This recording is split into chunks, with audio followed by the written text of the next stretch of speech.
Konec septembra 2016 je mariborska fakulteta za elektrotehniko, matematiko in računalništvo, krajše FERI, predstavila rezultate evropskega projekta Trans2Work.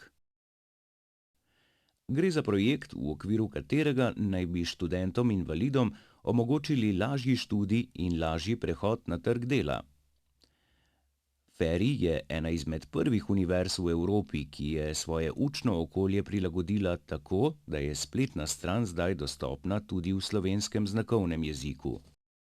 Ta rešitev, ki smo jo danes predstavili, je predtem namenjena gluhim in naglušnim, ki razumejo slovenski znakovni jezik, ne?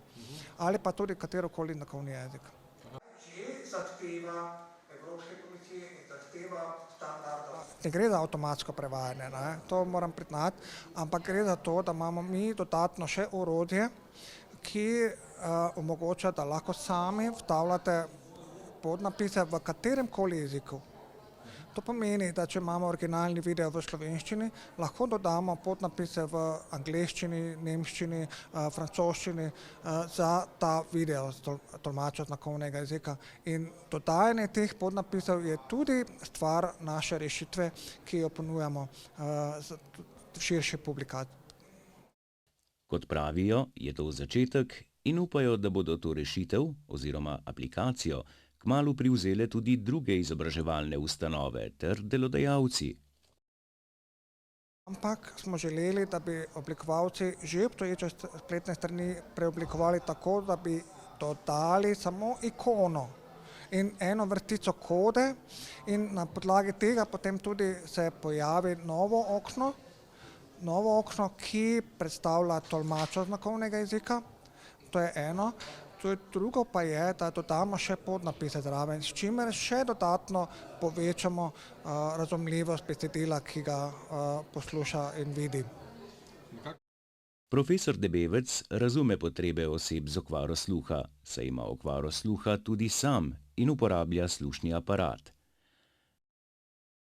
Razveseljiv je bil tudi podatek, da se na univerzitetni ravni šola vse več gluhih in naglušnih študentov, ki jim bo dvojezičnost gotovo pomagala pri študiju. Na naši fakulteti imamo trenutno 2 študenta gluha, na celotni univerzi jih je okrog 10, na ljubljanski univerzi jih imamo tudi okrog 10 do 20 študentov gluhih. In želimo pa si, in to res, da bi naše rešitve, tehnološke rešitve, na nek način tudi spodbujale vse druge dijake, trenutno dijake, gluhe dijake, da bi začeli tudi več z študijem. Izobrazba je pot do uspeha. Zato spodbujamo, da se čim več gluhih odloči za nadaljevanje šolanja in tako tlakuje pot do boljšega življenja svojim kolegom.